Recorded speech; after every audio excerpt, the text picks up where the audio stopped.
எல்லா பள்ளிக்கூட வாசல்லையும் கஞ்சா வைக்கிறாங்க. அப்புறம் பெத்தமைட்டின்னு ஒரு ஒரு ஒரு போதைப் பொருள், இதைத்தான் இன்னைக்கு வித்துட்டு இருக்காங்க.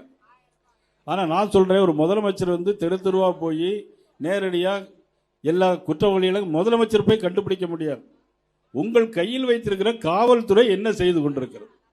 உங்களுக்கு காவல்துறையை ஏன் நிர்வாகம் பண்ண முடியவில்லை? இதுதான் எங்களுடைய கேள்வி.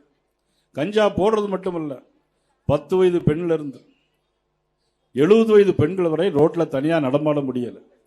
யார் காரணம்? கஞ்சா. இன்னைக்கு லாக்அப் டெத் மரணங்கள் எத்தனை நடைபெறுது?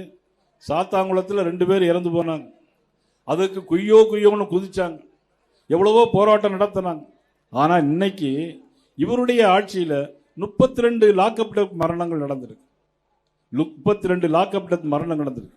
முதலமைச்சர் அந்த வீட்டுக்கு ஃபோனில் கூப்பிட்டு, சாரி இனிமே அப்படி நடக்காது, எப்படி சாரி அப்படி நடக்காது அப்படிங்கிறார். அந்த அளவுக்கு இன்னைக்கு ஒரு மோசமான ஒரு சூழ்நிலை நாடு போயிட்டு இருக்கு.